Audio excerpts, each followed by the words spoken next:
하나님과 그리스도께서는 사단의 배도와 배도자의 기만적인 세력으로 말미암아 아담이 타락할 것에 대하여 태초부터 알고 계셨다. 구속의 경륜은 타락한 인류를 구원하기 위하여 저들에게 또 한 번의 기회를 주기 위하여 계획된 것이었다. 그리스도께서는 창조 때로부터 중보자의 직분에 임명되었으며 영원 전부터 우리들의 대리자요 담보로 설정되셨다. 이 세계가 창조되기 이전에 그리스도의 신성이 인성을 쓰시도록 결정되었다.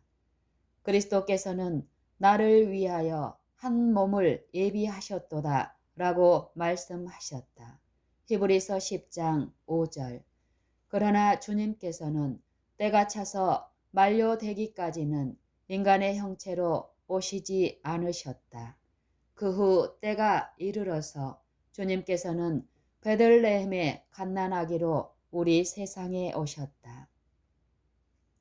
하나님의 자녀 중 가장 위대한 사람을 포함하여 이 세상에 태어난 사람으로서 그 어느 누구도 베들레헴에서 갓난아기로 태어나신 주님을 맞이할 때처럼 놀라운 환희의 시를 받은 이가 없다. 하나님의 천사들은 베들레헴의 계곡과 광야에서 주님을 찬양하는 노래를 불렀다. 지극히 높은 곳에서는 하나님께 영광이요 땅에서는 기뻐하심을 입은 사람들 중에 평화로다 라고 저들은 노래하였다. 누가복음 2장 14절. 아, 오늘날 인간 가족들이 이 노래를 깨달을 수 있다면 얼마나 좋을까.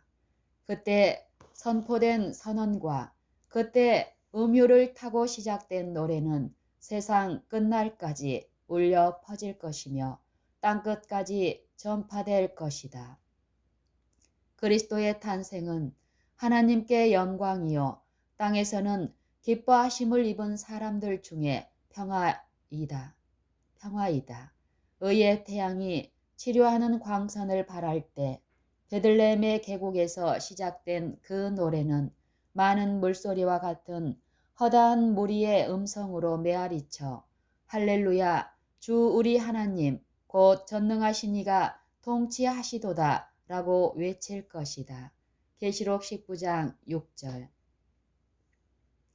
하나님의 모든 계명에 대한 당신의 순종의 생애로서 그리스도께서는 인류의 구원을 성취하셨다.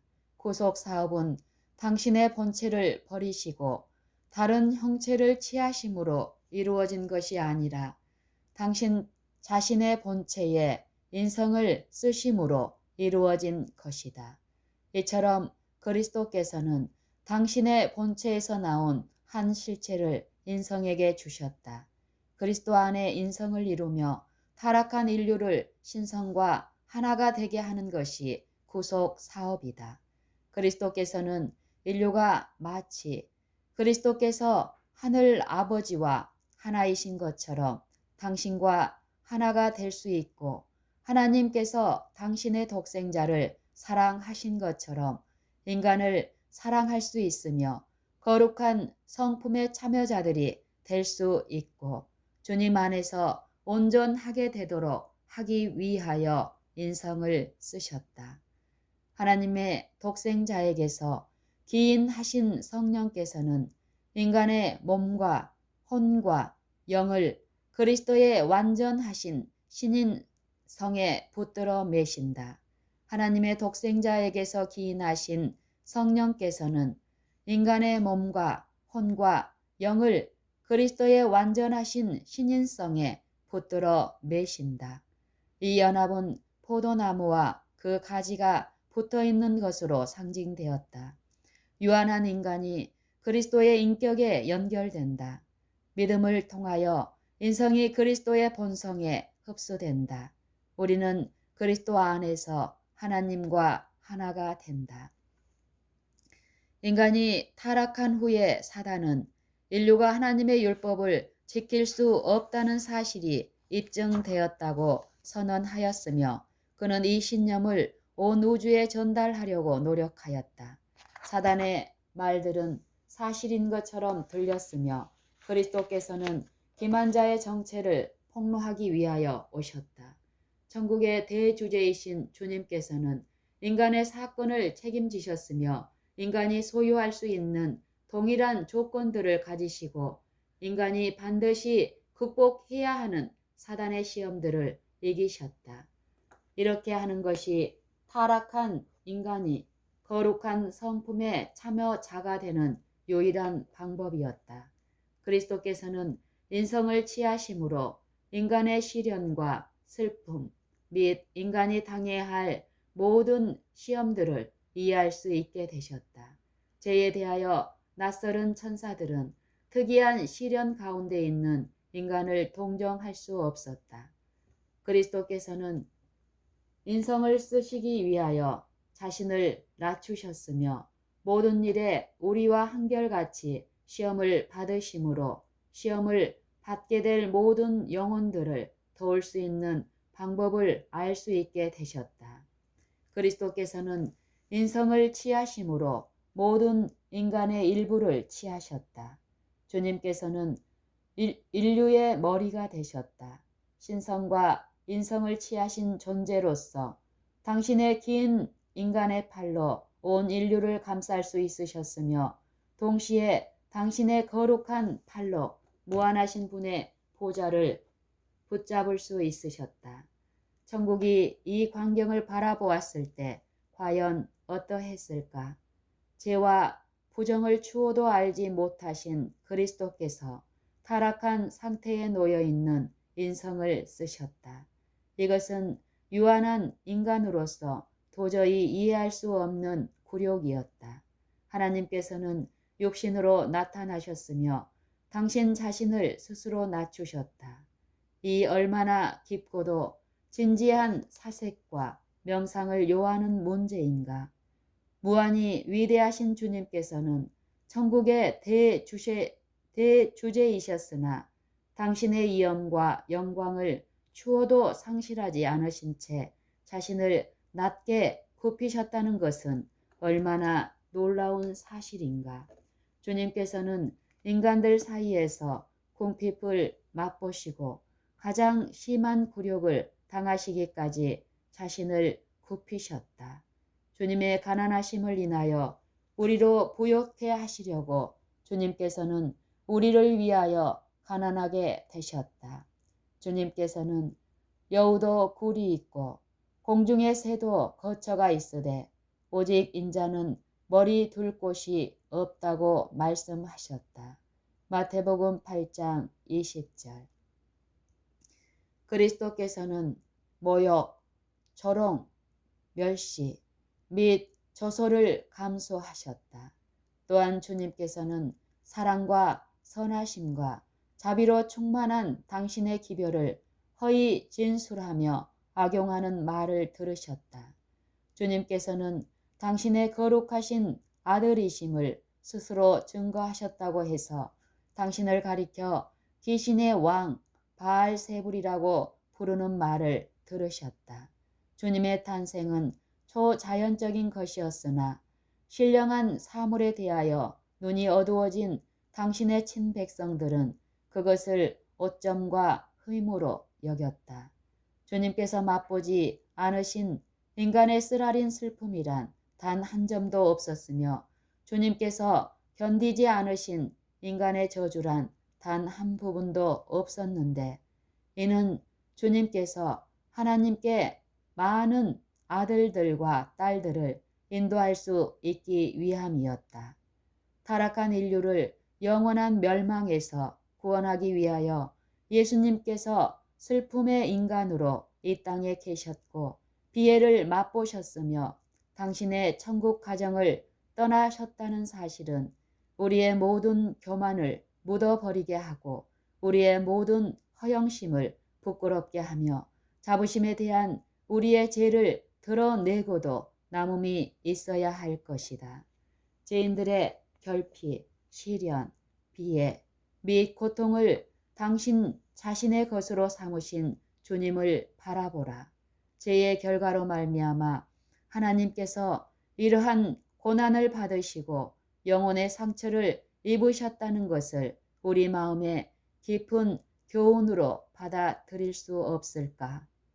그리스도께서 인성을 쓰시고 인간의 대표자의 입장을 취하시고 이 땅에 오신 것은 하나님의 피조물인 인간이 하늘 아버지와 아들과 연결될 때에 사단과의 투쟁 속에서도 모든 거룩한 요구에 순종할 수 있다는 것을 증거하시기 위함이었다. 주님께서는 당신의 종을 통하여 그의 계명들은 무거운 것이 아니로다 라고 말씀하셨다. 그의 계명들은 무거운 것이 아니로다 라고 말씀하셨다. 요한일서 5장 3절. 인간을 하나님에게 분리시킨 것은 죄였으며 이러한 분리된 상태를 계속시키는 것 역시 죄이다. 에덴에서 하신 애언 가운데 원수라고 언급하신 것은 단순히 사단과 생명의 왕에게만 국한해서 말씀하신 뜻이 아니었다. 이것은 모든 인류에게 적용될 것이었다. 사단과 그의 천사들은 모든 인류의 증오심을 느낄 것이다. 사단과 그의 천사들은 모든 인류의 증오심을 느낄 것이었다. 하나님께서는 내가 너로 여자와 원수가 되게 하고 너의 후손도 여자의 후손과 원수가 되게 하리니 여자의 후손은 네 머리를 상하게 할 것이요 너는 그의 발꿈치를 상하게 할 것이니라고 말씀하셨다. 창세기 3장 15절. 뱀의 후손과 여자의 후손 사이에 생긴 증오심은 초자연적인 것이었다. 그리스도에게 있어서 이 증오심은 일면 자연적인 것이었고 다른 면에서 볼 때 인성과 신성을 겸하신 주님께 초자연적인 것이기도 하였다. 그리스도께서 이 지상의 거주자로 나타나셨을 때처럼 증오의 감정이 극도로 악화됐던 적은 결코 없었다. 이 지상의 산 인간으로서 그리스도께서 하신 것과 같이 그처럼 완전한 증오심을 가지고 죄를 미워한 자가 과거에 전혀 없었다. 주님께서는 거룩한 천사들에게 작용했던 죄의 기만적이며 미혹적인 세력을 이미 보셨으며 당신의 모든 능력을 다하여 죄를 대적하셨다. 그리스도의 순결성과 거룩하심 및 죄를 짓지 않으신 주님의 의는 유격과 죄로 가득한 이 세상이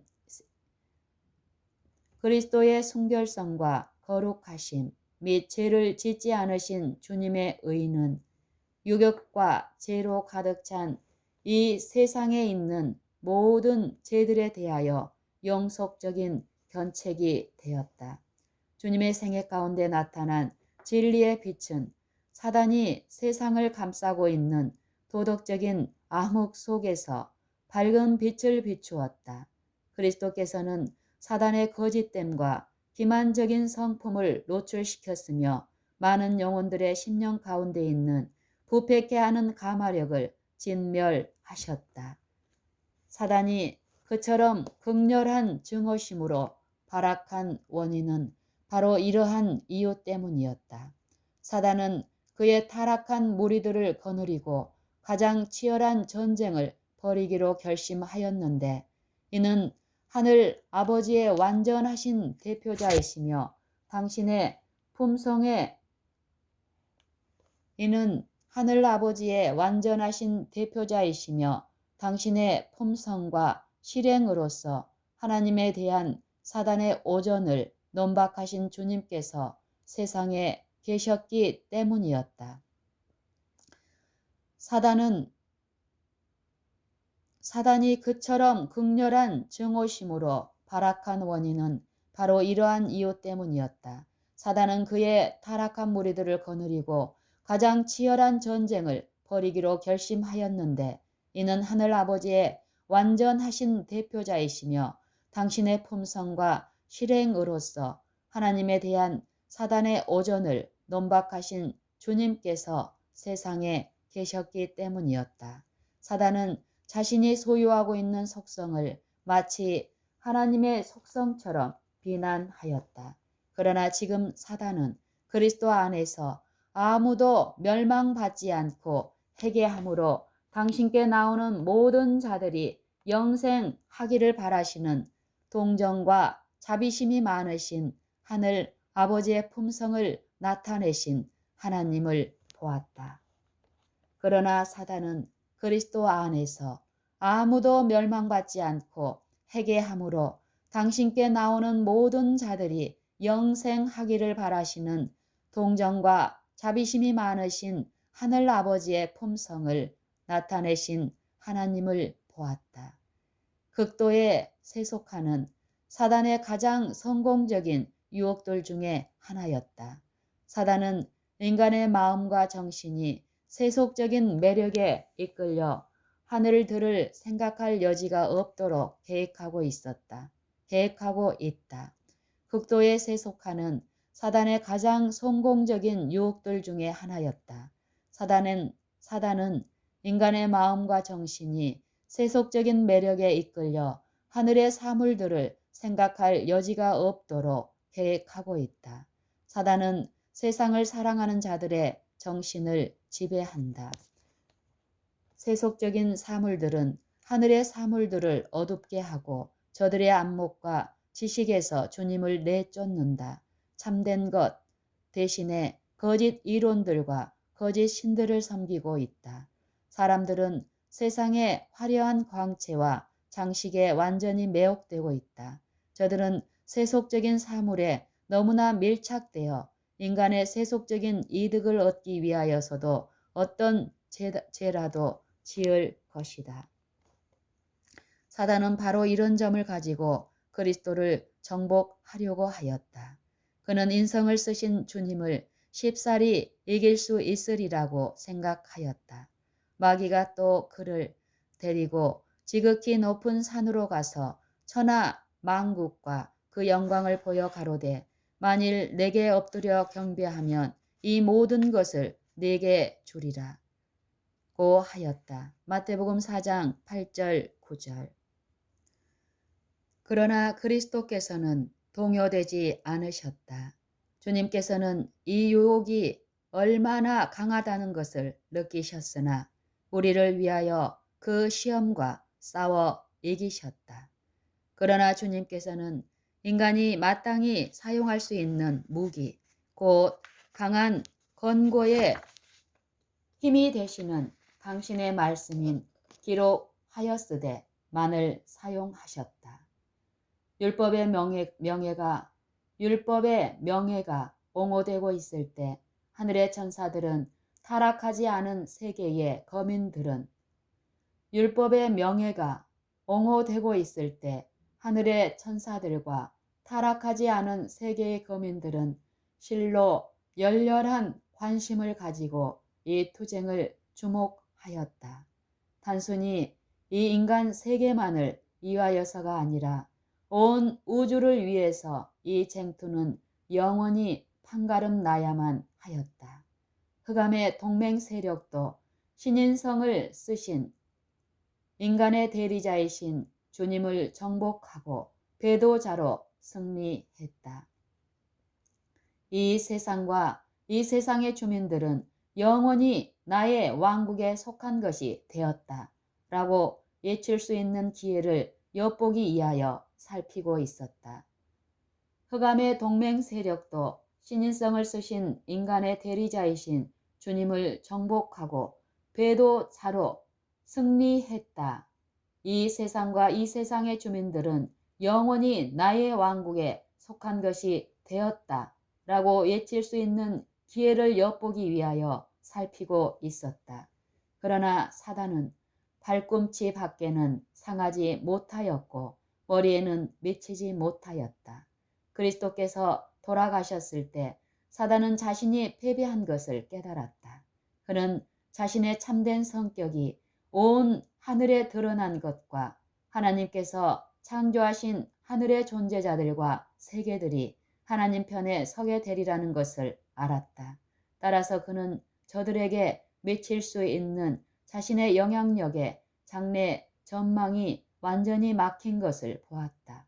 그리스도의 인성은 대쟁투를 종결시킨 문제를 세세토록 증명할 것이다.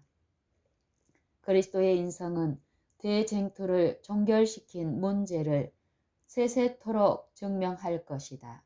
타락한 상태에 있는 인성을 당신 스스로 취하셨으나 그리스도께서는 추호도 인간의 죄에 참여하시지 않으셨다.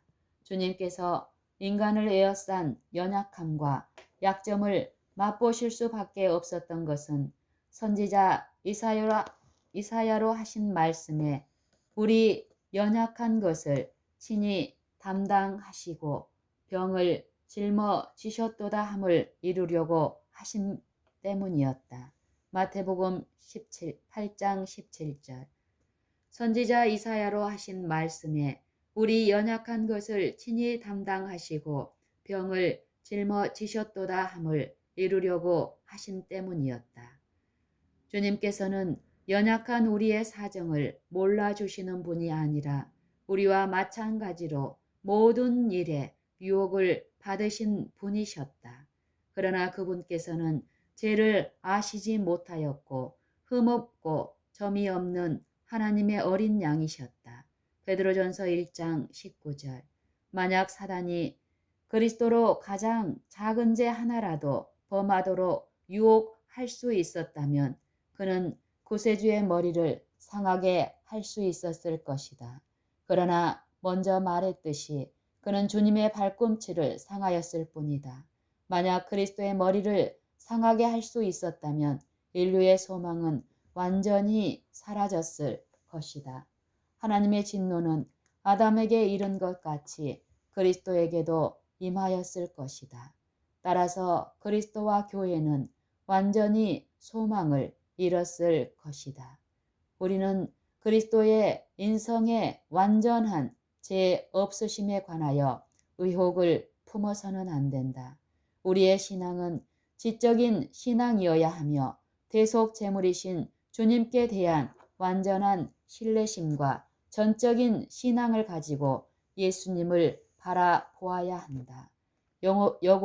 영혼이 흑암에 둘러싸이지 않도록 하는 것이 무엇보다도 요긴한 일이다. 거룩하신 대리자께서는 의하여하는 우주의 거민들에게 당신의 인성에 나타난 완전하고 전적인 겸비와 하나님의 모든 요구에 대한 완전한 순종을 보이셨으므로 가장 미천한 인간까지라도 구원하실 수 있으시다. 거룩한 능력을 인간에게 주셔서 인간이 거룩한 성품의 참여자가 되게 하셨으며 정욕을 인하여 세상에서 썩어질 것을 피하셨다. 이러한 이유에서 회개하고 믿는 사람이 그리스도 안에서 하나님의 의로 여기신 바 될 수 있다. 하늘의 가장 높은 천사라 할지라도 단 한 영혼을 대속할 수 있는 능력을 갖고 있지 못하였다.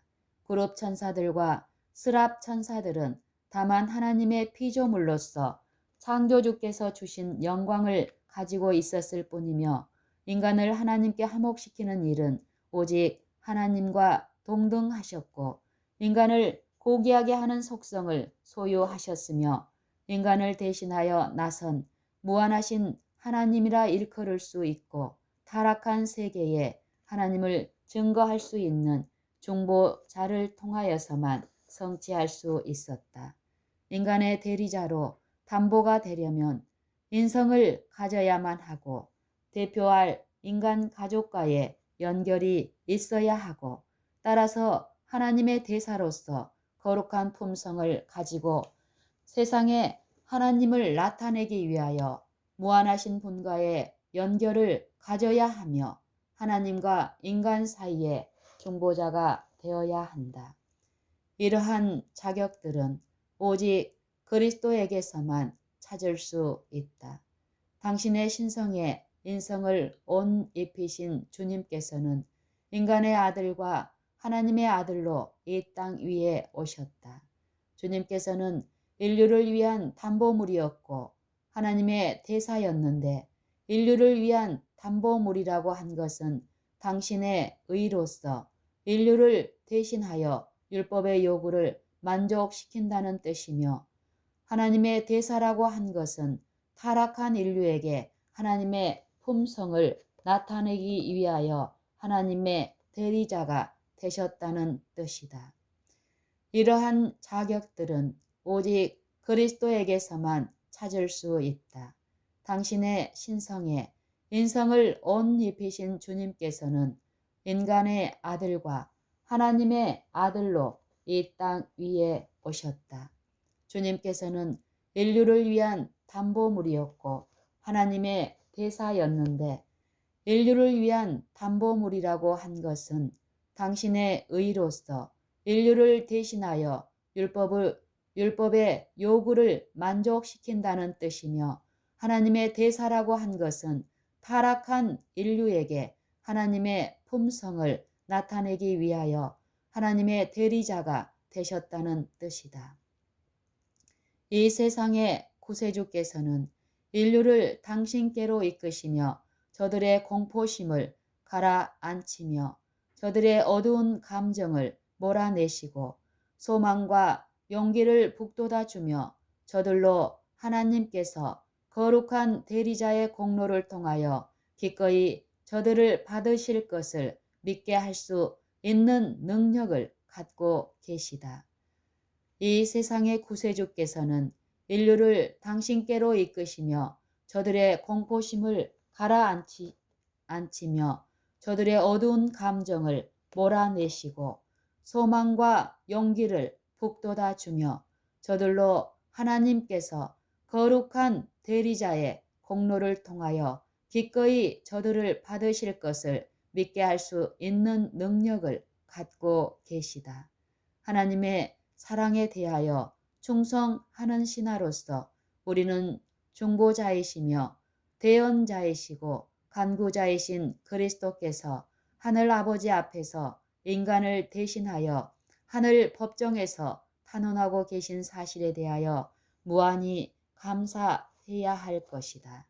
우리에게는 하나님께 대한 믿음과 신뢰심으로 영감을 받기 위하여 간구할 수 있는 모든 것이 있다. 세상의 궁전에서 왕이 자신의 진실성을 사람들에게 보증하기 위하여 가장 믿음직한 서약을 할 때 그가 약속을 이행할 때 도로 찾는 조건으로 자기 자식을 볼모로 내놓는다. 하늘아버지의 진실성에 대한 서약이 어떠한가 보라.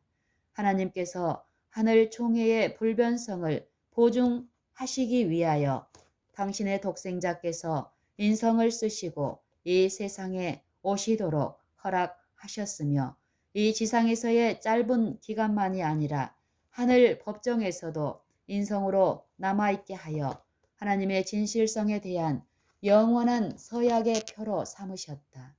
하나님의 지혜와 사랑의 부요하심이 얼마나 심오한가. 보라, 하나님께서 어떠한 사랑을 우리에게 주사 하나님의 자녀라 일컬음을 얻게 하셨는고. 요한일서 3장 1절. 그리스도에 대한 믿음을 통하여 우리는 왕국의 일원이 되고 하나님의 후사가 되며 예수 그리스도와 함께 한 후사가 된다. 그리스도에 대한 믿음을 통하여 우리는 왕국의 일원이 되고 하나님의 후사가 되며 예수 그리스도와 함께한 후사가 된다. 우리는 그리스도 안에서 하나가 된다.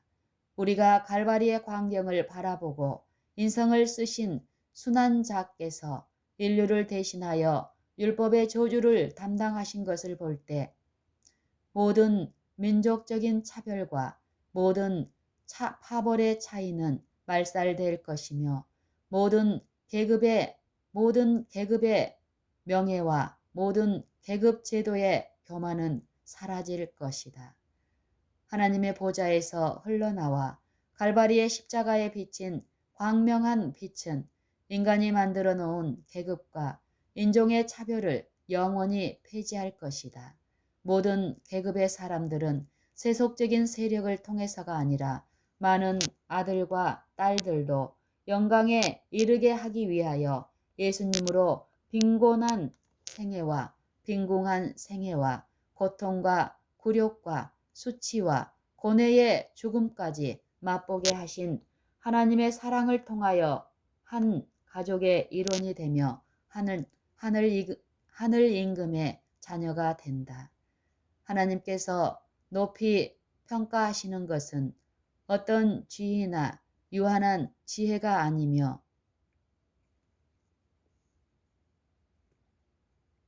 인간적인 자격과 재능도 아니다. 하나님께서 높이 평가하시는 것은 어떤 지위나 유한한 지혜가 아니며 인간적인 자격과 재능도 아니다. 인간의 지능과 이성과 재능은 하나님의 영광과 당신의 영원한 왕국의 건설을 위하여 사용하도록 주신 하나님의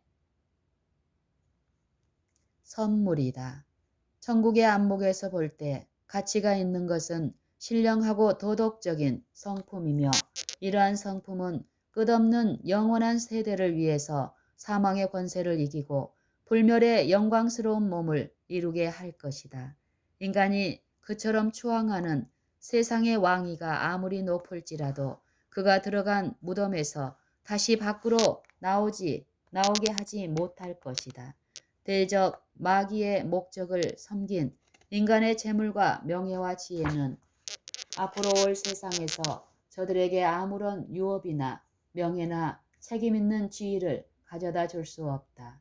오직 하나님의 후사가 되게 하며 예수님과 함께하는 후사가 되게 하는 그리스도의 은혜를 감사히 여기는 자들만이 구세주의 형상을 지니고 무덤에서 일어날 것이다. 하늘에 있는 하나님의 가족으로 인정받을 가치가 있는 모든 사람들은 서로를 하나님의 아들과 딸로서 인정할 것이다. 저들은 저들이 받는 능력과 사유하심이 같은 근원, 곧 저희 죄를 위하여 십자가에 돌아가신 예수 그리스도에게서 오는 것임을 깨닫게 될 것이다. 저들은 성도의 광명한 집회에 참여하고 의의 흰 두루마기를 입기 위하여 저희 품성의 두루마기를 주님의 피로 씻고 그리스도의 이름으로 하늘 아버지의 간합하심을 받아야 한다는 사실을 알고 있다. 그리스도 안에서 하나가 된 하나님의 자녀가 되었을 때 예수께서는 계급제도, 사회적인 차별, 피부색, 인종, 지위, 재물, 가문 및 영달을 근거로 하여 사람들이 차별하는 것을 어떻게 보실 것인가?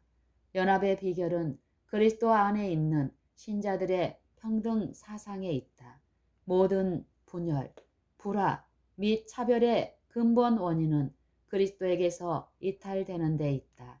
그리스도는 모든 신자들의 매력이 이끌려야 할 핵심이시며 우리가 그 핵심에 가까이 접근하면 할수록 우리는 감정, 동정심, 사랑 및 예수님의 품성과 형상으로 자라나는 일에 서로 공감하게 될 것이다.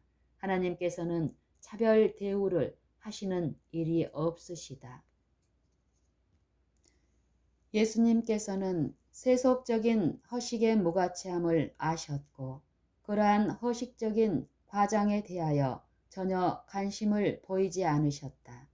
영혼의 존엄성, 품성의 고상하심 및 원칙의 고결함을 갖추신 주님께서는 세상의 헛된 풍조를 훨씬 초월하고 계셨다.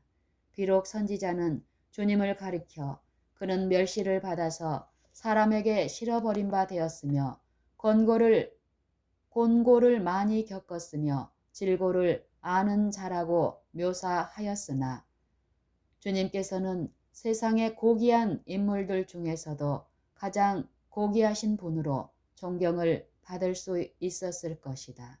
만일 주님께서 저들의 호의를 받으시기 위하여 자신을 낮추셨다면 인간 사이에 가장 우아한 계급의 인사들이 주님을 모셨을 것이다. 그러나 주님께서는 인간의 칭찬을 원치 않으셨으며 모든 인간적인 영향에 관계없이 행동하셨다. 천국의 명예와 영광을 버리시고 세속적인 화려함을 소유한 일이 없으시며 사치에 방종하지 않으셨고 아무런 화려한 장식을 달지 않으셨으며 다만 겸비의 생애만을 유지하신 주님께 있어서 재물, 지위, 온갖 세속적인 계급 및 인간적인 위대성의 구별 등은 모두 다 너무나도 사소하고 보잘것 없는 것이었다. 가난에 쪼들리고 생활 염려에 억눌리며 수고에 지친 비천한 사람들이 예수님께서 저들의 시련을 이해하지 못하시며 저들이 받는 환경의 압력을 알지 못하시며 저들의 궁핍과 슬픔을 동정하실 수 없는 분처럼 생각해야 할 만한 아무런 이유와 모본을 주님의 생애에서 발견할 수 없을 것이다. 주님의 겸비하신 일상적 생애의 낮은 수준은 주님 자신의 비천한 출신과 환경에 조화되는 것이었다. 무한하신 하나님의 아들이시며 생명과 영광의 주님께서 가장 비천한 생애를 맛보시기 위하여 굴욕적인 생애를 사셨으므로 아무도 자기 자신이 주님의 돌보심에서 제외되었다고 생각할 수 없을 것이다. 주님께서는 당신 자신에게 모든 사람들이 접근할 수 있게 하셨다. 주님께서는 사람들을 편애하여 사귀며 다른 모든 사람들을 도외시하기 위하여 소수의 사람을 선택하여 접근하지 않으셨다. 보수주의적 사상이 자기 동료들과의 접촉을 차단해 버릴 때, 특히 이러한 일이 하나님의 자녀들이라고 스스로 공언하는 사람들 사이에서 발견될 때 이것은 하나님의 성령을 슬프시게 한다. 그리스도께서는 신성과 연합하게 될 때에 어떠한 완전한 인성을 이룰 수 있는지 그 모본을 보여주시기 위하여 이 세상에 오셨다. 주님께서는 당신의 자비와 동정심과 사랑을 나타내 보이심으로 위대성의 새로운 국면을 세상 사람들에게 증거해 보이셨다. 또한 그분께서는 인간에게 하나님께 대한 새로운 해석을 주셨다. 주님께서는 인류의 머리로서 자비와 공의를 화목시킨 의를 드러낸 거룩한 정부의 원리 가운데 있는 교훈들을 인간에게 가르치셨다. 자비와 공의를 화목시키는 일에 있어서 죄와의 어떤 타협도 없었으며 공의의 어떤 주장도 무시되지 않았다. 자비와 공의는 하나님의 거룩한 속성으로서 각기 제정된 위치가 있는데 자비는 그 자체의 온화하고 관대한 기질을 소멸함이 없이 또는 그 자체의 동정적인 특성을 상실함이 없이 회개하지 않는 완고한 죄인을 벌하는 데 있어 그 기능을 행사할 수 있으며 공의는 그 자체의 성실성을 범하지 않고 회개한 죄인을 용서하는 일에 그 기능을 행사할 수 있다. 그리스도께서 인성을 쓰시고 거룩한 속성을 취하셨으며 인성과 신성 사이에 십자가를 세워 하나님에게서 죄인을 분리시킨 깊은 구덩이를 메꿈으로써 이 모든 것이 가능하게 되었다.